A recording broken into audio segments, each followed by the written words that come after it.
बलधामा अंजनी पुत्र पवन सुत नामा महावीर विक्रम बजरंगी कुमति निवार सुमत के संगी।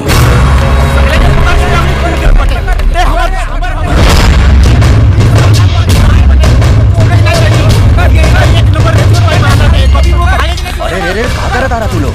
छोड़ दे करा के, छोड़ दा। काहे मारा तारा तू लोग? चोर है साला चोर। तो हर सामान चोरौले बा का? हाँ हमार बटुआ चोरी बा। ला ला ये अपन बटुआ और जा यहाँ से। काहे घूर के देखा तारा? जा यहाँ से। चल चल चल चल चल चल साला। का नाम है तुम्हारा बेटा? बुलेट। नाम तो ऐसा बतावा तारा कि जैसन बुझाता कि बड़का आदमी हुआ। बड़के आदमी है काका, जब केहू के भीतर घुसे नी नू सारा अतड़ी पचौनी बाहर निकल जाला। बात तो बहुत बड़ा बड़ा करा तारा। चोरी करे में लाज नहीं खेलागत? कथी के लाज लागी काका?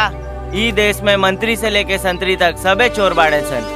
करोड़ों रुपए के पचा जाला सन और डकारो न लेवेला सन। ओकनी के केहू कुछ बोलबे ना करे और तू हमरा के चोर कहता रह। ई हमार बिजनेस है, बिजनेस। बचैला हुआ धन्यवाद। चलता नहीं। रुक रुक, तोहरा के पकड़ के तोहार बाप महतारी के पास लेके चलाता नहीं। चल। का काका हमार बाप महतारी रही तो का हम चोरी करती? तोहार बाप महतारी नहीं खे? केहू नहीं के काका, लावारिस है। ना ना तू चिंता मत कर। आज से तू लावारिस ना हुआ, तू हमार बेटा हुआ। आज से तू हमरा साथे रहबा। काका आज से हम अपन धंधा के क्रिया खा के कहता नहीं। आज से सब चोरी छपाटी बंद। जे रउआ कहे उहे हम करे। शाबाश बेटा। ए गंगा। हाँ जी बाबूजी। केकरा के पकड़ के ले आई नी? मुंह संभाल के बात करे दीदी। हमरा के पकड़ के ना लाई ले, बल्कि खुद हम साथे आई नी है। हमार नाम है बुलेट। ओह बाप रे बाप, नाम तो ऐसे बता रहा जैसे कोनो बंदूक के बुलेट होखे। हम बंदूक के ही बुलेट हैं दीदी। समय पड़ी तो दिखा दे। बेटी एकरा के खाना खिया दा। आज से ई हमनी के साथे रही, हमार बेटा और तोहार भाई बन के। ठीक बा, पहले हाथ गोड़ धोला। चल चलो दीदी।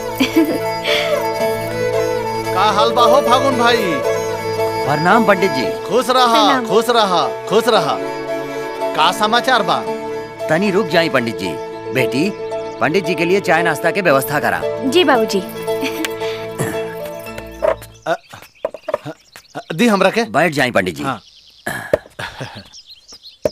जय श्री राम। आप समाचार सुनाई। का भइल? हमार गंगा के खातिर कौनो लड़का के पता चलल का? उहे समाचार सुनावे इनी है। उ मोतिहारी में एगो करोड़पति लड़का बाटे। आहा ई देखा लड़का के फोटो।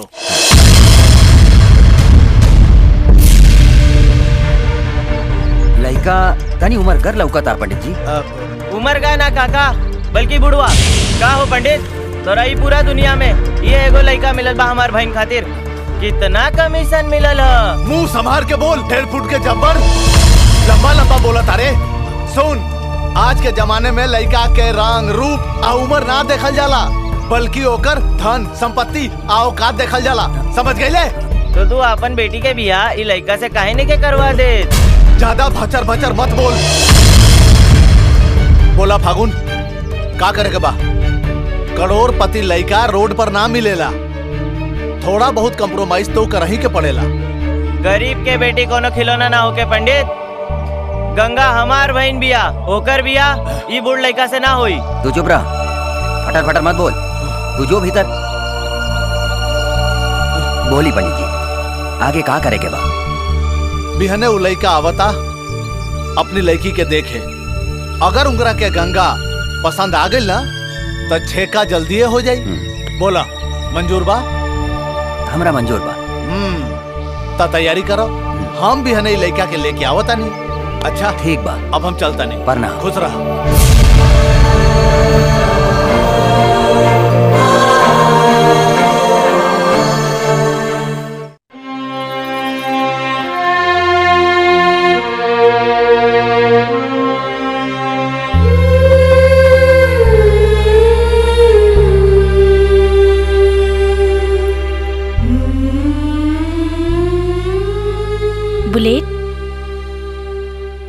तोहरा के लड़का पसंद ना आइल? लड़का ना दीदी, बुढ़वा लागत रहे। बुढ़वा लड़का से हम तो हर शादी ना होके दे। बुलेट, हमनी के गरीब बानी नु, यही से हमनी के सब कंप्रोमाइज करे के पड़ेला। हमनी के गरीब बानी दीदी, कोनो चोर डाकू नहीं खीनू। हमरा एगो बात समझ में ना आवेला, गरीब आदमी के लोग इतना गिरल काहे समझेला। देखिए एक दिन हम बहुत बड़ा आदमी बने और तो हर ब्याह बहुत बड़ा घर में करवाए। अपना आपके कभी गरीब मत समझिए। जेकरा लगे तोहार जैसन भाई होके वो बहन का वो अपना आपके गरीब समझी नहीं के सकत। प्रणाम पंडित जी। प्रणाम फागुन भाई, प्रणाम। देखा राम पुकार बाबू आ गई नी, अब यहाँ के स्वागत सत्कार के तैयारी करो। जी पंडित जी। हाँ। बैठी बैठी। हाँ हाँ आप बैठी बैठी। सरकार बैठी।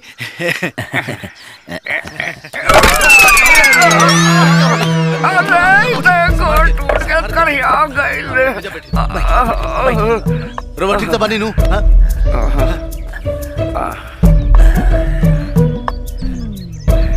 गंगा के बुलावा ना। जी अभी बुला बतानी पंडित जी। गंगा, ए गंगा।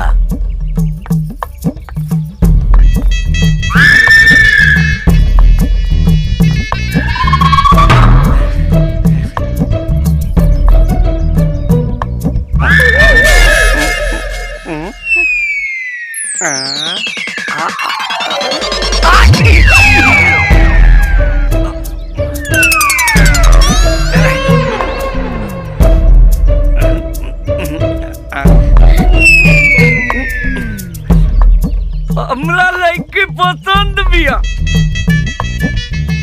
हम बियाह करे के तैयार बानी। मुंह में दांत ना पेट में हाथ ना, चलो अपन बेटी के उम्र के संगे बियाह करे। मुंह में दांत नहीं खे और पेट में हाथ नहीं खे तो का भइल? पॉकेट में माल से बानू। हम 4 गो बियाह कर चुकल बानी, ई 5वां नंबर है। ए तोरा जात के कबर में टांग लटकल बा, तोरा के फूक देव तो जाके गिरबा मोतिहारी। चल भाग यहाँ से। तोहरा जैसन सड़ल गलल आदमी के साथे हमार बहन के बियाह ना होखी। बेइज्जती, और बेइज्जती। हम कोनो भी कीमत पर अभी बियाह ना करें। राम पुकार बाबू का हो गइल जी? हमार दमा स्टार्ट हो गई। जल्दी से ले जाओ पंडित, ना तो एक कैंसर ब्लड प्रेशर सब हाई हो जाई। हमार बीमारी के बारे में तोरा के कैसे पता बा? तोहार सारा खानदान के विषय में पता बा। माफ कर दे राम पुकार बाबू, माफ कर दी। बहुत बेइज्जती हो गई। कहो फागुन, जब तो के अपना बेटी के बियाह ना करे के रहे तभी लवारिस लड़का से हमनी के बेइज्जती काहे करवैला? मुंह संभाल के बात करी पंडित जी। बुलेट लावारिस ना, ई हमार भाई हो। लावारिस तो रउआ है जे पंडित के चोला पहन के गरीबन के बहू बेटी के बूढ़ पुरनिया से बियाह करा के दलाली कमात है। निकल जाइए यहाँ से। सुना ये फागुन, सुना का कहती है तार बेटी, सुना। ई ठीक कहा दिया। देखा पंडित, हम गरीब जरूर हैं, लेकिन इतना भी गरीब नहीं थी कि ऐसा आदमी से अपन बेटी के शादी कर दी। निकल जा यहाँ से। और कुछ सुनल बाकी बाटे का? ले जा अपन बिना अस्थि पंजर ट्रैक्टर के, ना तो बांस के पचाटी पर ले जाए के पड़ी। जो बेइज्जती, घोर बेइज्जती। चले राम पुकार बाबू, माफ करी। चले संभार के एक बेटिया सही कुआरे मर जाई।